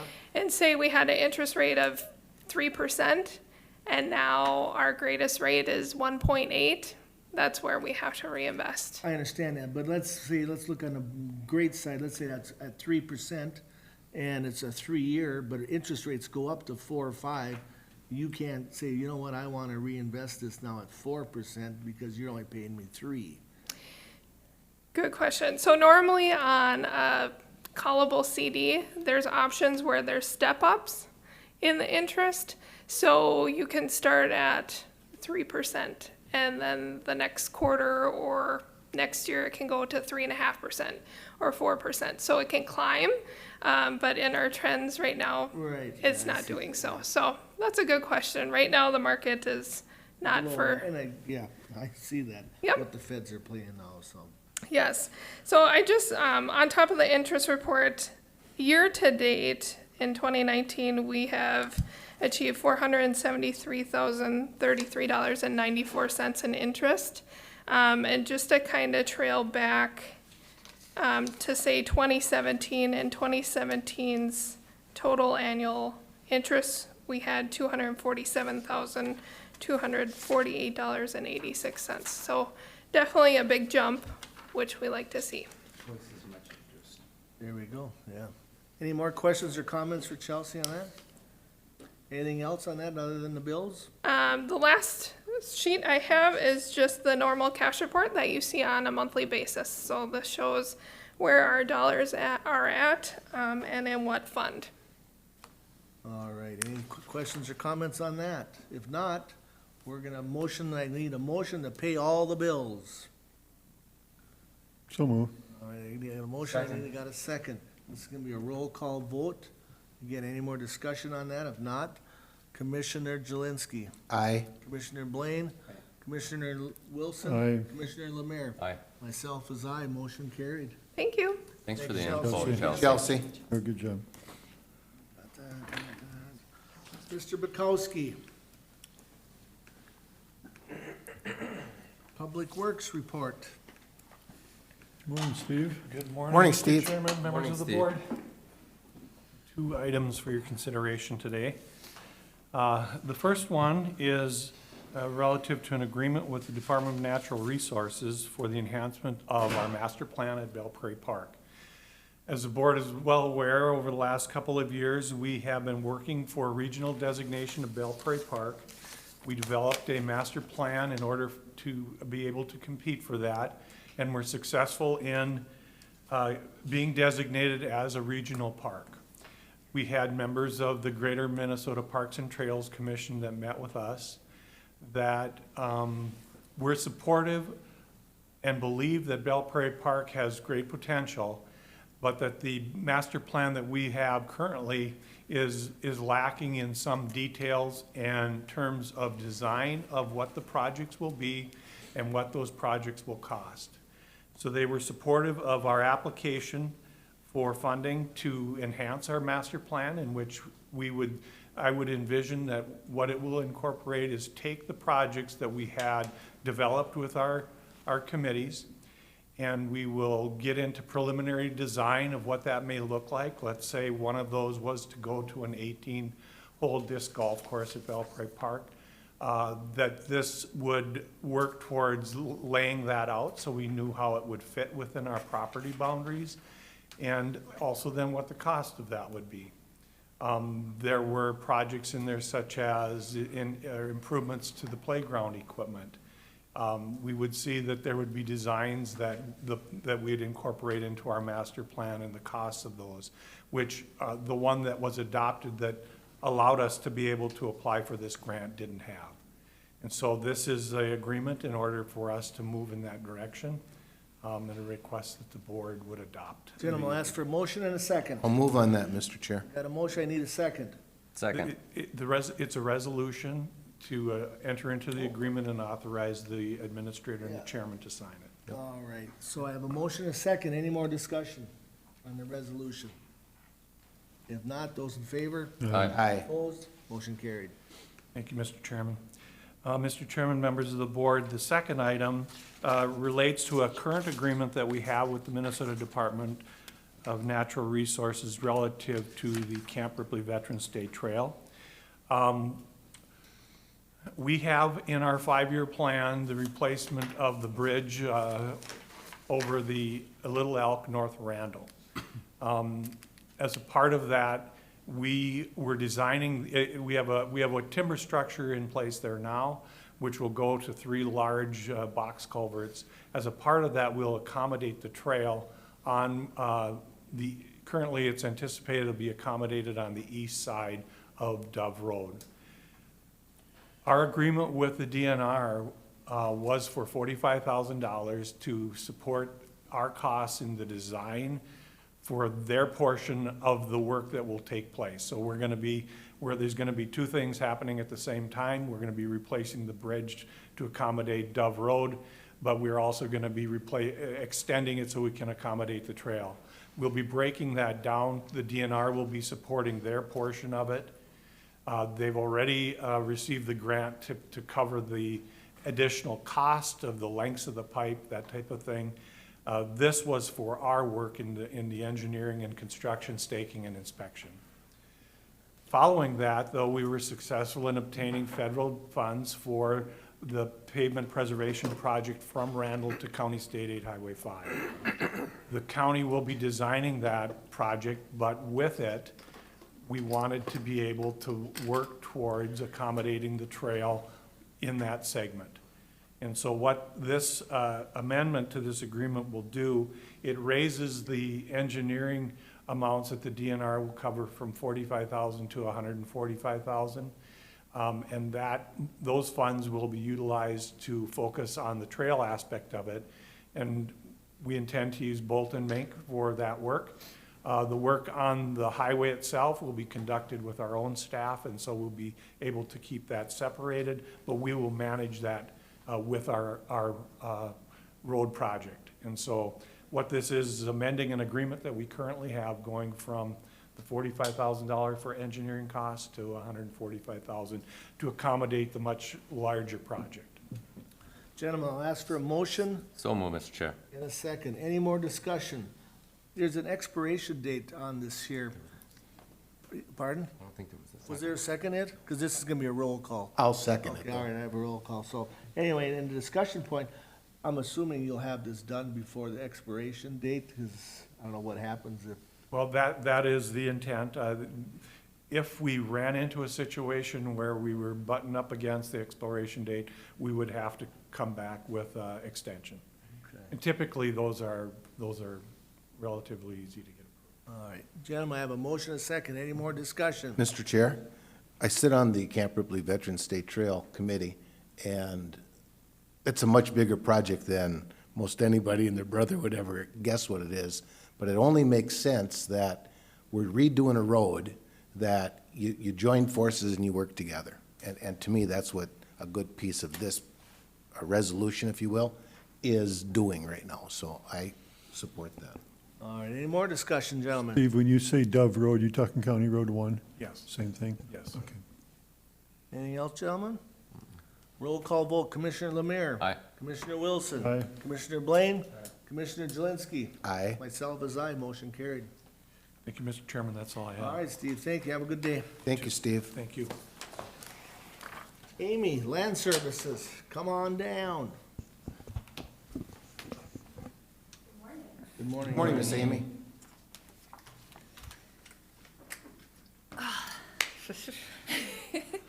I'm here to visit with you. Again, if you recall in our last planning session, we had some discussion about the Mississippi Headwaters Board Aquatic Invasive Species Media Campaign and their ask for some of our AIS money towards that campaign in 2020. So we had some discussion about that, but then you had requested that I bring that forward for some more formal discussion today, and then also to consider that and make a decision. Tim Terrell popped in today, and so he is here, just to let you know, from MHB, so if you have any questions for him, he is here. What a surprise, Tim. Thanks for coming down. Yeah, I was on my way down, Tim Terrell, Mississippi Headwaters Board. I was down on my way to an AIS conference held by the DNR, and I learned that this is going on, so I thought, I've talked to other county boards about this. I really just want to give 5 minutes. We're actually going to give How a... about two? 2? Okay, the 2-minute one. We're going to present this 20 minutes at the biennial conference, but really, clean, drain, dry, yeah, about 98% effective of boats entering the landing. So we need to change our message. What about, and we presented it before the Mississippi Headwaters Board, and we said, well, what about your recreational things, your, what do you call, life jackets and stuff? They can have, if you're in a lake that's infested and then you come up here a day later, you can transport things. And so that's our message. Lake service providers and docks, transporting those docks are methods of doing that. So one of the things that we just focused on, that's our message change, is we're getting more focused, not just clean, drain, dry, but special activities. And we're gonna pursue a DNR grant that would help out the counties, not just working with our counties, because we've always wanted to expand that. But really, it's about unity and thinking a little bit that we now have over 30,000 people following us on social media on Facebook. What does that mean? I'm kind of a cause and effect guy. We needed some footage for kayaking. We did it, and we filmed this one guy, and he told me last year that that was probably the biggest boost to his own business. In other words, cause and effect. It aired on social media, and people started calling him saying, can we do this? We have 30,000 people following us. I was watching a popular show on ABC called America's Got Talent. These people were talking, they started at 400 people, and now because they were on the show, they got like 28,000 people following them. They're influencers. Mississippi Headwaters Board is now an influencer because it starts a conversation, it brings about awareness, but we have surveys that done at the boat landings that actually say we created change, real change, after watching these videos. So we have scientific, but we also have cause and effect stories as well, which really solidifies it to me. I'm not much of a survey guy, but I am when somebody tells me something that this helped me in my business. That really means something. So that's what we're kind of looking at. And we're kind of thinking, lastly, it's an offensive strategy, a geographic offensive strategy. When we first did this AIS, all the counties started, how can we do things in our county? This reaches people before they get to your county. Once again, we say, you guys are the quality. Face-to-face is the best. You'll reach thousands, we'll reach millions, but we'll reach them before they get here. And that combined approach is thinking like a general. You know, sergeants want to win battles, generals want to win wars. We're not going to win this one, but we can make it manageable, and we've seen that. So there's my 2-minute spiel. All right, thank you. Any questions or comments for Tim or Amy? Well, I've got a comment. Tim, we had a discussion at our planning session, and it was about the $15,000, whether we're going to offer that or not. And a lot of the discussion is kind of, should we put that money towards treating lakes in our area, or should we put that money towards the campaign? And you have a lot of data on campaign showing the hits and so forth, but the real question was, what's a better value to us? And that was the questions that came up that day. Am I correct on that, kind of? Yes, yes. And can you explain, I mean, I believe in the campaign because I believe it reaches out, but do you have any more information that could help us to make up our mind on that? Because we weren't all in favor of that, you know, so. That's a really good discussion, and that's only a question you can ask. It's really a value question. We know that Ben Franklin, ounce of prevention is worth a pound of cure. If you've got 90-some% compliance, that's just with the boats. What are you doing about those things that you never really thought about? You know, bringing your tubes up that could spread it. Those are some things that the messages have been there. But once you hear it, you're like, that makes common sense. But really, that is a value question. If you treat it, you're going to pour a lot of money into treating something. It's going to make people feel good. But I would say this, it's a balance, isn't it? I mean, it's really a balance. You're going to have some people that have it say, treat my leg, do this, and maybe you'll be doing that for the next 10 years. But if you have something that's offensive and that reaches people before they come in, they'll do the right things, they'll start treating it. And we're trying to show that it's really simple to decontaminate. It's only like 5 to 10 minutes. We're trying to make it that this isn't really something hard. There's a lot of millions of diseases that could kill you or hurt you, but if you wash your hands with soap and water, you're going to prevent 95% of the problem. And so it's a balance. I can't say this is what you should fund. I'm just going to say balance it. Figure out a balance. But you're asking the $15,000 to go to the media campaign, more or less. And so that's what I'm asking about, the value of that. I believe there's a value of that, but we don't all believe there's a value of that at the moment. And I believe, because I have sat through those presentations about how much has grown and, you know, where these hits are all at and the people that are interacting with that. So, okay, that's just all I wanted to let you know. Any more comments, gentlemen?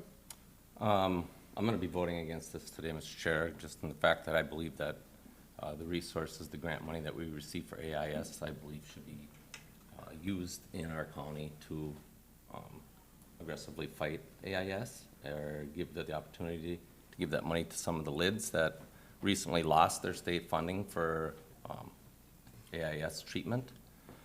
And also, you know, and this is no fault to anybody's, but we didn't discuss this in our budgeting process either when we set our preliminary levy. That wasn't a line item in our budget. And I just think that using it to preserve our shoreline specialists and to do ambassador programs and to do AIS studies is a better resource for that money. Thank you, Mr. Chair. All right, any more comments, gentlemen? Commissioner Blaine. I have a question, Mr. Chair, for Amy. In this discussion on the, on the 15,000, and to my friend Commissioner Lemire's comment here, is the $15,000 that if that was granted to Tim and their media campaign, would that result in a reduction of revenue that's been committed by this county already for AIS to our current lake associations and LIDs. Can you explain the relationship of that? Yep, Mr. Chair, no, it would come out of our fund balance that we have that is dedicated to AIS. So we have, every year we have approximately $135,000 that is granted to us from the state in order to put towards for dedicated AIS funding. We typically do not spend that much, so then that goes into a reserve account that is dedicated for that. So that $15,000 would come out of those reserves. So, if I may, Mr. Chair, follow up. So, Tim, since you're here, for clarification, then this $15,000 contribution is a one-time investment into this campaign. We won't see you back here next year, for an additional, effort on this going forward. This $15,000 will seed this, project going forward. Is that correct? This funding will be used to help leverage other grants. Typically, over the last 4 years, I've gone to the counties because you are the ones with the grant funding. The question is, or something that's also, if you're having an issue with the dollar amount, it is a scalable project. So if we don't get 15, we just don't walk away and say it's done. It is scalable, but you kind of look at, we wanted to, in fairness, we asked all the MHB counties to participate. If you give the 15, we'll meet halfway to our goal, and realistically, probably 3/4 of our way to the goal. I am now branching out, because we are successful, to some of the other counties in Minnesota, because even though Minnesota Traditions benefits is being paid for by MHB counties, it actually benefits all of Minnesota. So now that we've got the 30K people following us, and we've got over 5,000 on Twitter, I'm moving out to some of these other counties that have funding and saying, you should participate in this. And they're starting to say, yeah, we should do that, so. Mr. Chair? Go ahead. To answer your question, Yeah, I was this gonna- is generally an annual ask. Right. This is to fund the 2020 media campaign. So generally, this is, and we opted out, if you remember, we Yep. opted out in 2019 for this year. So no, this is an annual ask, and it's generally usually around $15,000 to $20,000. Okay. Any Mr. other Chair, comments, Mr. Chair, questions? and correct me if I'm wrong, but I think we've done this for about 4 years with AIS money. Last year, we didn't because we were hung up on the fact that we were kind of promised the GI fencing, and that didn't work. And so we did not do that project in 2009. Mr. Chair, we have opted out for 2019, so we are Right. not currently participating. Right, so it's a program that was there, the AIS money comes in, this is an AIS project, it's a matter of how much you believe in the media campaign versus doing work. Now, we still give money to our lakes and stuff to clean the lakes and things like that. This is just 15,000 that would not go to that project because it'd be spent here. Mike? Mr. Chair? Commissioner Blaine? Commissioner Wilson, you sit on the Mississippi Headwaters Board. You are the one who has the most knowledge about this project and this ask, and so I'm going to ask you on record, do you believe in this project and the legitimacy of it? I do, and I do because it reaches a lot of people. You know, the thing is, we never know what somebody's gonna grab a hold of and take off with. And I sit on another board, and the internet thing and these media deals, it's a big deal. I mean, they hire people just to sit here and look at what happens by hits. Look at your telephone. The Viking game is on, and I get hits on my phone that the second quarter's starting. You know, I don't even know how I know I'm watching the game. But I mean, you walk into buildings and they want, how was Kentucky Fried Chicken today? They want reports. There's just a lot of things with this, and I'm not to answer your question correctly, I don't know enough about if it's gonna make a difference, except for the fact that I think it's a way of life that we're going down that gets us a lot of information for our money. I think it's the future, I really do. By being able to advertise on here, know what people are doing, get that information from, and then it's a matter of what you do with that information. So, Commissioner Lemire. Whether it comes out of the reserve funds or the levy funds, we didn't budget for it. It's not a line item in our budget. So I think we shouldn't fund it this year. Any more comments? Otherwise, I'll make I'm on the fence on this one. I guess. Jail fence, yeah. Anyway, on this one, I look at, there's so many organizations involved with this, coming from the DNR. I mean, it's, when you're saying that you're gonna do this advertising, I mean, everywhere you go, you know, common sense tells us that, you know what, you've gotta clean your boat off. People, you can tell them till they're blue in the face, they're still not gonna clean the boat off. The ones that are gonna clean their boats off will do it. The campaign, though, yeah, again, the reminders is something out there that, all right, did you forget, and like Commissioner Wilson said, maybe you're walking to your boat and something clean on your cell phone, I don't know if it can do that, clean your boat off before you take it out. The money it's a lot that I would like to see more go locally, just because the fact that when I get out and about, hey, buy locally, do this locally, and we have lakes with challenges, we have rivers other than the Mississippi with challenges, and I always look at this also with the Mississippi headwaters. They have their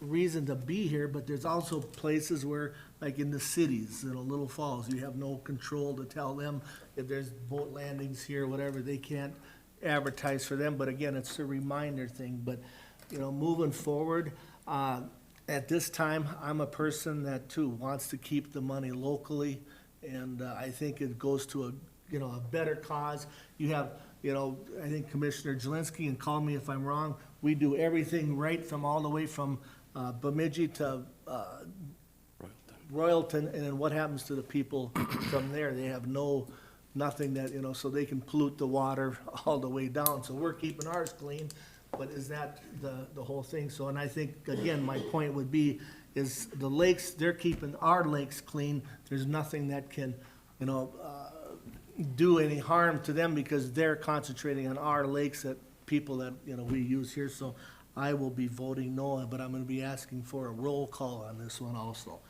Any more comments or questions? Mr. Chair, I've got another comment. You know, with this campaign, a lot of things will go on that thing. We're doing a project right now up in Aiken where we're signage the Mississippi River, so people with canoes and stuff, it's almost like a four-wheeler trail, but it's on the river. You know, people have a hard time getting on the river because they don't know where to get on it. They don't know how far it is from point A to point B, and they don't know where to get off at because there's not really public landings along the way. And we're doing a project that I see that could go all along the whole Mississippi River. You know, you take signage up on, let's just say Crow Wing up there. How far is that to Camp Ripley? You know, is that a 3-hour ride? Is it a 2-hour ride? People don't know this information, so they're afraid to go on there. They don't know how to get off. And a lot of this information, first of all, it's being done up in Aiken right now. We're working on those projects. But I think the input that we get over the internet and this media campaign is a good value for things like that that are going on. So I'll be quiet now. Commissioner Blaine, it looks like you got something to say. Oh, I might, but, This time, no? no, I'm gonna make 2 points, Mr. Chair. Point number one is we're not, if we grant $15,000 to Mississippi Headwaters Board, it's not like we're taking that money away from money that we've already committed to deal with AIS in our local lakes and keeping the money local, and I'm big on that, but there's a separation there in my mind. It doesn't affect that. It affects money in the reserve, and so that's looking forward. We'll continue to address that with our local lakes there. The other part of this, and I'm just gonna say I'm gonna vote in favor of this, simply because I'm not at the Mississippi Headwaters Board's meetings, nor am I at the Extension Board meetings that you were at last night. I respect my fellow commissioners and understand the responsibility that they have when they're at assignments, commission assignments that the rest of us aren't at. That's why I asked the pointed question to Commissioner Wilson of his opinion on this, and I trust his judgment and his integrity on this project. So with that, I'm going to vote in favor. And if I make a point, it's not that I trust or distrust Yeah. Commissioner Wilson. And It's that I'm just and I'm using. not, I'm not inferring that. Oh, no, I understand. I just want to clarify that, though, but I say, because I don't it's take just it that way that at all. we have our reasons, because we don't agree on, not just this here, there's other things that we don't agree on, or we do agree on, and this is just one that myself personally does not agree with Commissioner Wilson, whether he stays on the board or not, so I just wanted to clarify that. So any more discussion or comment? Now, I could put some commissioner in jeopardy here, because I could have him vote last, I guess. But I will not do that. So this will If be a- it's this commissioner, go right ahead. I know I'm voting. All right, so anyway, I'm gonna ask for a motion and a second. I'll make a motion. I have to- a motion and I need a I'll second. second it. So you have this motion and a second. Any more discussion? If not, this will be a roll call vote. Commissioner Lemire. No. Commissioner Wilson. Yes. Commissioner Blaine. Aye. Commissioner Jelinski. Aye. Myself is nay. Motion carries 3-2. All right, thank You you. bet. Thank you for your time. Thanks, Thank you, Amy. gentlemen. Good Great day. discussion. Tim, thank you. Amy, thank you. Anything else? I have nothing. I'm going to stick around All for right, the good enough. administrator's report. Moving on, we're back into administrator's report. Mr. Chair, I was hoping we could maybe just flop a little. We have Mike here. I think he's still Yep. here, Philippi, to do a quick building update for Building everybody. Project update. And then if you could introduce who you are, Mike, because we have a nice crowd here. If Mike Philippi, you could introduce who you are. Mike Philippi would appreciate it. He might forget. It's good to help him out. Thank you. Oh, thanks, Mike.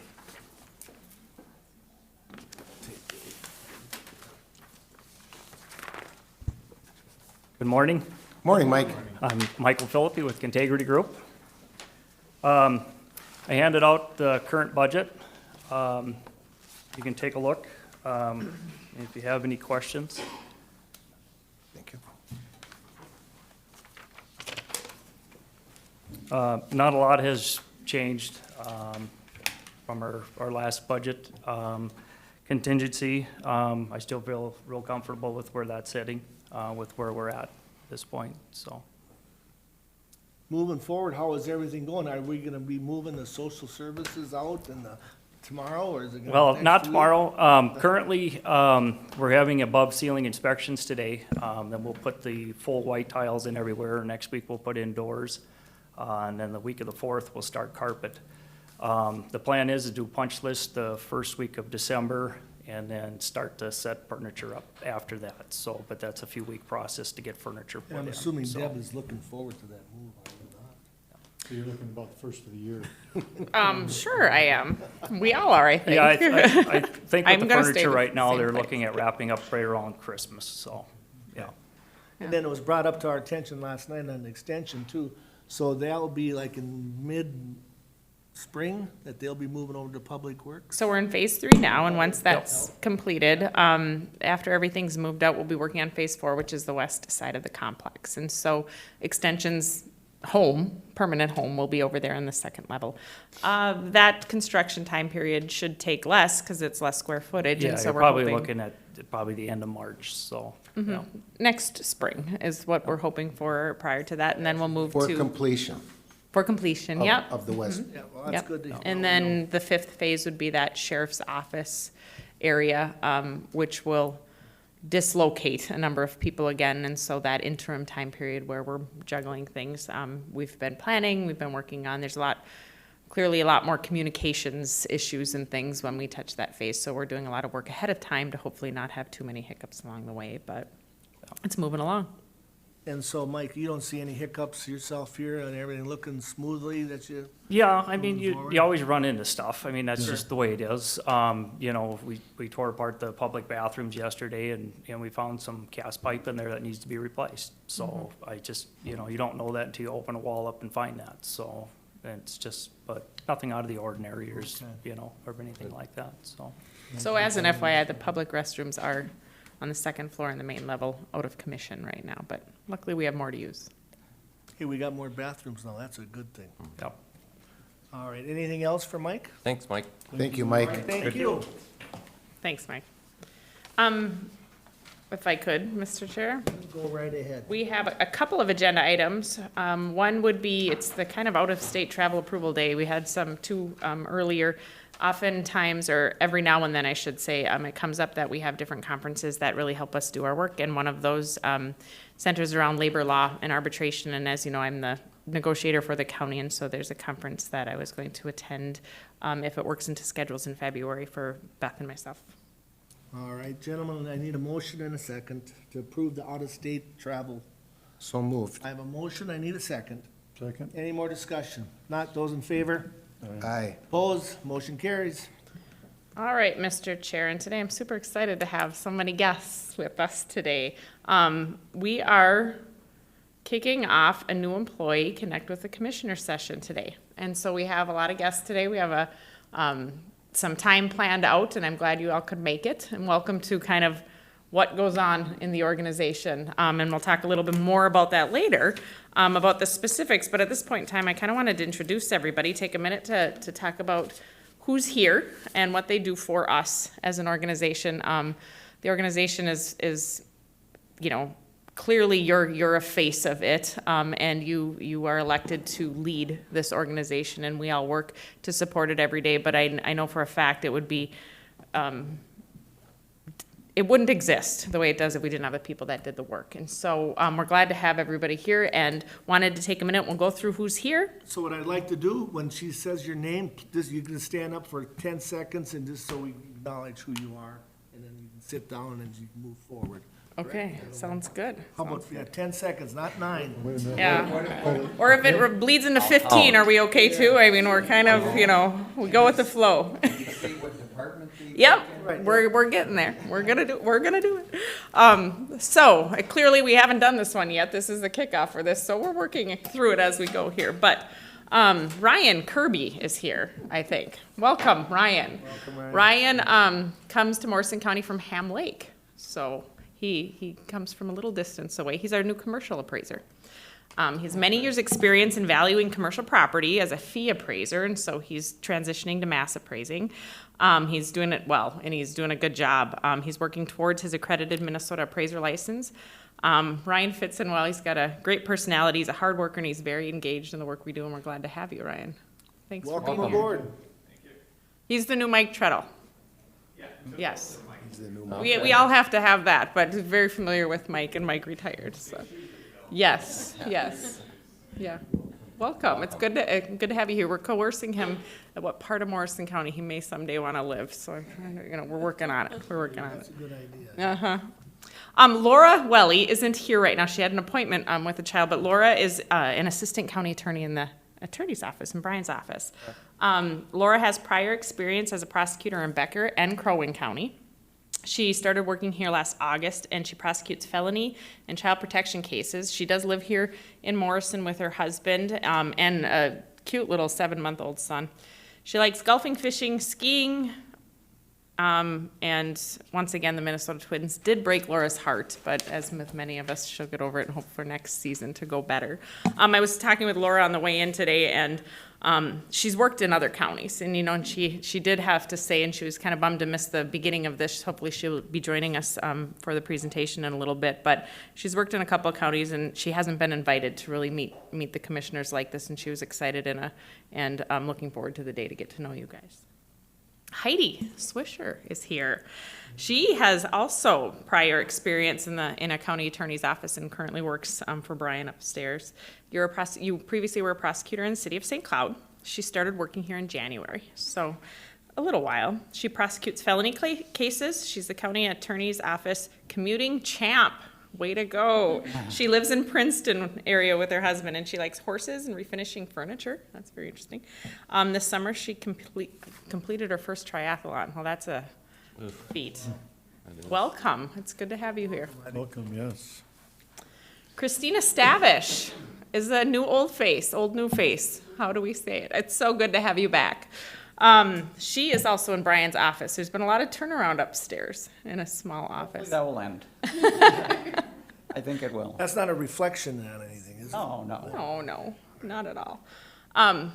Christina most recently worked as a law clerk here in Morrison County, but prior to that, she worked in the sheriff's office. So she was a familiar face every day there in the support staff. You are our newest employee, Christina. Did you start this morning or yesterday? Yes, this morning. Well, yeah. Oh, it's been here 3 hours. Yes. Not like putting you on the spot or anything. That's good. I know you like all the attention too, Christina, so it's good to have that. She will be prosecuting misdemeanors and child protection cases. She lives here in Morrison County with her husband and kids. She likes boating, fishing, walking, and reading. Welcome again. We're excited to have you back. Great. Whitney Taugis. Where's Whitney? There she is. Whitney's a public health nurse. In public health, Whitney started last August in case management with both SNBC and the over 65 populations. She came with experience from an acute care setting, as well as long-term care. Whitney lives in Brainerd, so not too far away. She's genuine, has the ability to convince people to allow her to meet with them, which is a cornerstone for care coordination. I know Whitney has one of the most friendly, pleasant dispositions ever, and so I think the population that you work with suits you well. So thank you. We're excited to have you here. Glad to have you. Bonnie Bachin. Bonnie comes to us from Hennepin County. We're not exactly the same size as Hennepin County, but close. You worked there for 20 years. She has experience in training staff, and that's come in handy because you've had some turnover too. Yes, but you've done a good job getting folks here. It's been a strength, so we appreciate that. She's been available for her staff and is building a strong team focused in customer service. And we're glad to have you and your experience here in Morrison County, and thanks for choosing us. Lisa Watson. There she is. Lisa is well known in our community. You were a former manager of the local Kentucky Fried Chicken, so it's a familiar face. We're happy that you decided to join Morrison County Social Services, and she's in our office support team. So we're glad to have you here. You're temporarily dealing with that space, and we appreciate you doing it and with such a great attitude. I know it's not easy. Courtney Pop is here. There she is. Courtney is new to social services. She's a support enforcement aide. She's a quick learner, I've heard. She's a great team player, and you're always looking for ways to challenge yourself. And again, always comes to work with a smile on her face. I see you often in the morning coming in, and we're glad to have you here, Courtney. Welcome. Steven, your last name. Castoris. You read that and think you're gonna. It's just like it's spelled. Stephen Castoris. Steven's a collections officer in social services. You're a big picture kind of guy, I've heard. You're a self-starter and very motivated. We're glad to have you here, Stephen. I was talking to him the other day going out of the building at the end of the day, and Stephen's really taken advantage of it and has valued the network across county organizations and really reached out to peers and looked to that, and I value that. I'm glad to hear that because we do have a lot of support across the state, and to see our folks feeling comfortable and encouraged to reach out to other counties in the same positions has been fantastic. So I'm glad to have you here. Welcome. Heather Tabbitt. Where's Heather? There she is. Hello. Heather was a licensed daycare provider in Morrison County. That's a shift. Yes, a little different. For 13 years before she decided to come here and work with us. It's a pleasure to have Heather as the newest office support specialist in Morrison County. She's also navigating that front office temporary position. We're excited to get you to your new home. But appreciate your smile and your great attitude every day, so thanks and welcome. Nick Reed. There he is. Smile on his face too, Nick. Yep, there it is. Nick joined the IT team as a system administrator in January of 2019. He was previously working in a school district, has been a huge asset to our team. He's willing to take on new challenges, is very adaptable to change, and brings great ideas to the team. And you've helped a lot with this transition of the building, with this room, with all of that. Your knowledge is great and huge. We had a contract with a previous third party that we think we no longer need, largely due to Nick's his knowledge, his ability to learn, his willingness to take on things and try things out. So it's huge. Thank you, Nick. Welcome. Sarah Nelson is a social worker. There she is. Sarah is a recent graduate from St. Cloud State University. I did the same a little while ago, not too recent. Sarah is doing child protection case management and is already maintaining a caseload which is over her full-time FTE and doing it with a smile on her face. She asks really good questions. She has good insights about families that we work with, and we're glad to have you. Thanks for choosing Morrison County. Jordan Ura, is that right? Okay, well, there you go. Every now and then I get something right. Social worker with social services. Jordan joins the social services with great enthusiasm to serve others. I've heard you're very enthusiastic. He is happy to be back in a rural community. Where did you move from? St. Clair Falls, Wisconsin. Oh, okay. Well, great. Welcome. His favorite, Jordan, his favorite football team is the Packers, but we won't hold that against you. Yeah. We still want you here. Yes. And we welcome you, and thanks for joining our team, Jordan. Ashley Schwartz, there she is. She's a social worker also. She's very excited to join Morrison County and reports that doing child protection in Morrison County has been your dream job. It's a tough one, and we need folks who want to do that work, so thank you. Ashley has jumped into the position with a full caseload and has quickly built good rapport with her clients. You grew up in Little Falls, and you're moving back, and we're happy to have you in the community and as part of our organization. Thanks, Ashley. Lindsay Baum is a social worker. Welcome. Lindsay started a month ago about. How's it going? Good. You started as a temporary adult mental health case manager. She comes to Morrison County from hospice social work field with a deep compassion for assisting people. That's tough work, and I'm sure you did that well. Lindsay jumped right in and is quickly learning this position, including the multiple computer systems, engaging with clients, the plans and assessments required, and all the available resources, services to support the clients. Welcome. Thanks. Brenda Caribou. There she is. She's our newest public health nurse. You started yesterday. Welcome. At least you got a day in, Christina. You have not yet. She's got a day in. Brenda's our new NFP nurse. And so we just talked a little bit about the program today and getting you to some training. You come with a background in case management from a clinic setting, so this will be different to come to Morrison County, and school nursing. Cool. Well, great. You live in Rice, and we're glad to have you here as part of our team. Welcome. Brianna Mickelson. There she is. She's been with us for a little while. You came to motor vehicle and started right at that MNLARS transition influx period, and you stuck with it, and thank you for doing that. It hasn't been easy. You have banking experience. You came into the public sector. I always like to say I went public when you do that, and I'm sure it's different, but we're glad to have you here. You're a fast learner, you're energetic, you're a team player, you're always looking for opportunities to grow, and I've heard takes tremendous pride in your work, and thank you. And it's huge. We get compliments upon compliments about your services up there and how you guys treat people, and that's a huge reflection on the county, and we appreciate it. Thanks, Brianna. Kara Roars, is that how you say your last name? Because that one's a tough one too. Kara isn't with us today. She has a sick child at home, but she transferred to us from Beltrami County, so we were able to steal somebody from another county. Not that we advocate for that, but it is nice when folks want to work here with us. So she had a specific experience for the motor vehicle office. She's a great fit in the office. She's knowledgeable on utilizing her resources and comes with a great set of experience. Dan Sobiak. There he is. Dan is a maintenance tech out in Public Works. Welcome. You've been working in Public Works for about a year now. We're kind of catching that full 2019 hires and a little bit beyond. Dan comes with experience from Eagle Construction and New Age Builders, so you went public too. Outside of work, he's a busy crop farmer. It's going well this fall, isn't it? That's stressful, yeah. So much rain. In your spare time, you love to hunt. Good deal. Well, welcome. Morgan Ewald. She's hiding back there. Morgan's here. Morgan moved from Public Works, or to Public Works from Social Services, but haven't been with us. When did you start? Yes, so not for long. And quickly, we've been fighting over her in different departments here on where she would fit in best. And we're glad you're sticking around. Before working for Morrison County, you worked as an educator at a trade school. She has strong organization skills and has a knack for inventory. You'll always see her smiling face when you walk in the Public Works stores. And we liked having you over here too, and it's good that you're with the organization, so I'm glad we found a fit. Welcome, Morgan. Shannon Kwalczyk.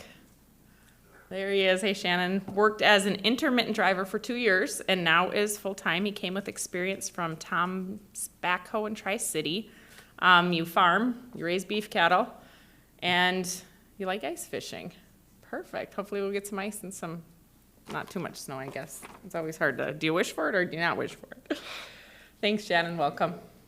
Chris Mrozek is also a maintenance tech with Public Works. Chris joined as an intermittent driver over a year ago. He came with experience from Sanders Construction and various companies crushing rock. He loves hunting, fishing, and you got some little ones you're chasing around, don't you? They keep you busy. Well, welcome. Thanks for joining our team. Dan Barrett. Dan's a correctional officer upstairs at their jail. You started as intermittent, you went to 3/4 time, and I'm so pleased that you're here full-time with us now, Dan, and everything worked out. Over this summer, well, like I said, he worked part-time, but then he also did our boat and water, so he got some experience out in the field. Dan, are you still in Piers area where you live? Yes, yep, it's good to have him here full-time, and welcome. Thanks for making the day work out. We have some other new hires that weren't able to join us today, but we're going to hopefully catch them at the next round when we do this in 6 months. We have Brady Becker, who's an engineer tech with Public Works, and we have Lisa Cohn, who's a social worker with Social Services, and we have Laura, who's here. Stand up again. Laura's here. From the county attorney's office. I did a introduction and talked about the fact that you were disappointed by the Minnesota Twins this year, but next season we'll be okay. Were you kidding, Brian? Were you? No. Okay, all right. You never know with him. Okay, all right. Well, welcome, Laura. Glad you made it. So these are some of our new faces. We have a lot of faces in this organization. We have a lot of employees, about 270 full-time, and it's nice to kind of take a few minutes and take some time today to really kind of get to know the fact that we all have our roles and we all have our specific jobs, but we're all a part of a larger organization. And when you see the agenda of a board meeting, and as you kind of witnessed here today, we do a lot of different things. None of them are more important than the other, but they certainly are diverse, and we need to make sure that as employees, we're recognizing and supporting all of the efforts, yet doing that specific work to the best of our ability. So you're all a part of that, and thank you. We value our staff, and we value the fact that you took some time out of your busy schedules to come here and meet with us. Gentlemen, we're going to, we have a little bit of business yet. We need to go through your schedules and finish up the board meeting, and then we're going to quickly transition to a room arrangement where we can spend some more time with our new staff, getting to know them a little bit better, allowing them a bit of time to get to know you and kind of how as an organization we run. But it really is one of those strategic imperatives that we have to really do a good job engaging with staff and really do a good job of being the organization that you want to work for. And so as you have feedback, as you go through your career here, please know our door's open, and we appreciate that, and we'll do what we can to try to make this place the place that you want to be, because we want you here. So thanks for being here. What we'll be doing next is committee reports. This is what's the date's gonna be, Tabitha? October 27th through November 9th. So what I'll be asking the other county commissioners is what meetings they'll be attending for the next, until the November 9th. So what I'll do is I'll start with Commissioner, let's see, I had it down there, Commissioner Blaine.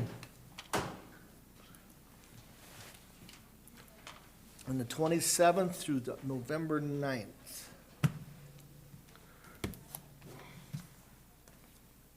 So on the 29th, we have a planning session that morning. I also have that we have a county budget meeting later that morning. There's also a South Country Health Alliance Finance Committee meeting at 1 o'clock that day. On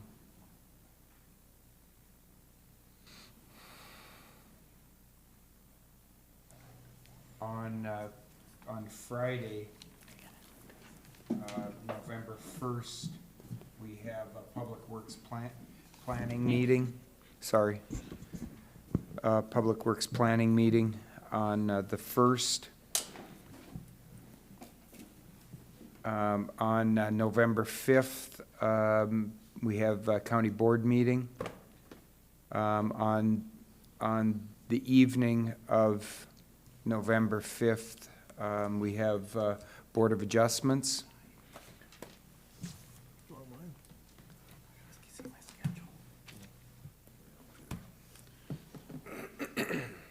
And on November 7th, I have South Country Health Alliance at 9 a.m. At 8 a.m., I have the fourth quarter compliance committee meeting that precedes that meeting. And that's all I have, Mr. Chair. Thank you. Commissioner Wilson. The 28th, I think we got Planning Commission at night at 7 o'clock.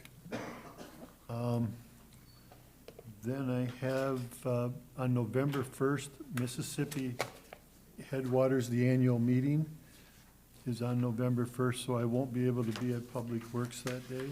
What time is that? That's at 7, or, just a minute here.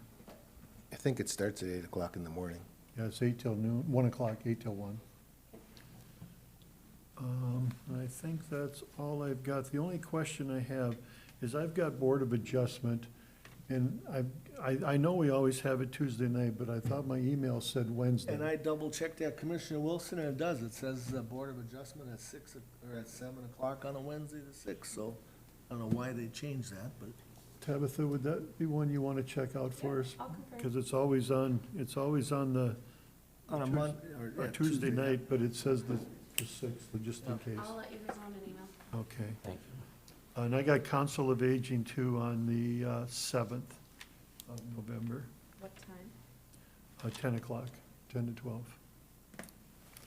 And I think that's it. Commissioner Lemire. We got everything except they have HRA on the 29th, 1. 28th. Good there. Commissioner Jelinski. On the 28th at 9 o'clock in the morning, I've got an Armor State Emergency Communications Board Leadership Meeting, and that's at the DOT building in St. Cloud. Starting at 9? You said 9? No, it's starting at 9 o'clock in the morning. At 6:30 that night, there's a District 6 Federation Affairs meeting, and that's at the Falls Ballroom. I'm going to skip the Planning Commission if it's okay with this board that evening. There's only one item on that night.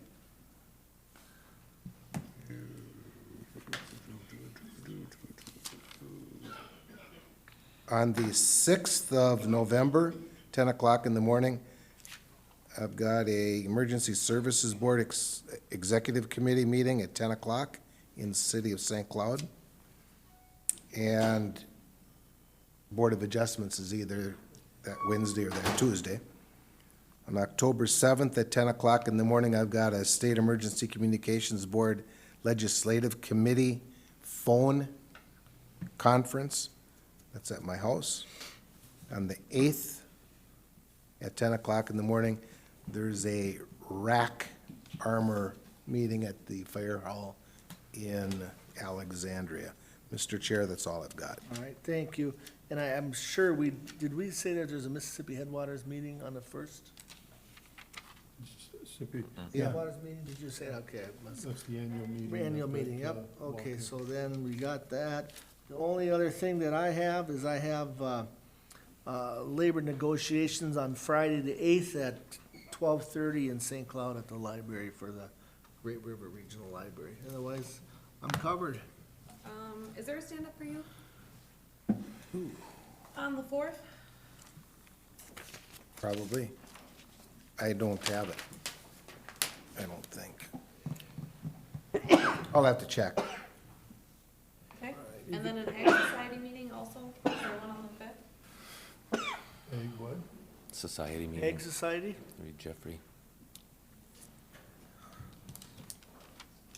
Ooh, thank you. Yeah, that's an annual meeting. But that's on At- Tuesday, right? Yeah, that's at 7:30, and that's gonna be at the American Legion. And we have Tabitha to keep us track which meetings we should attend if we happen to forget, so. And yes, Stand Up For You is on the 4th. It's at the high school in Little Falls at 3:30.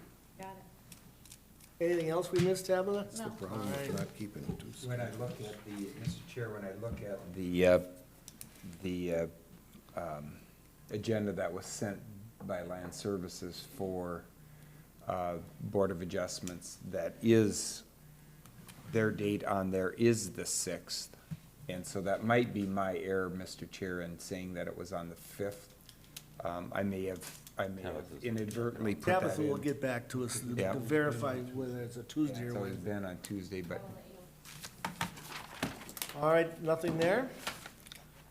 If nothing else, we'll ask to adjourn the meeting. So moved. I have a motion, I need a second. second. Those in favor? Aye. Opposed, motion carried. We adjourned at whatever time I have here. 11:05. That doesn't mean that we don't want you to leave, we want you to stay here. I do.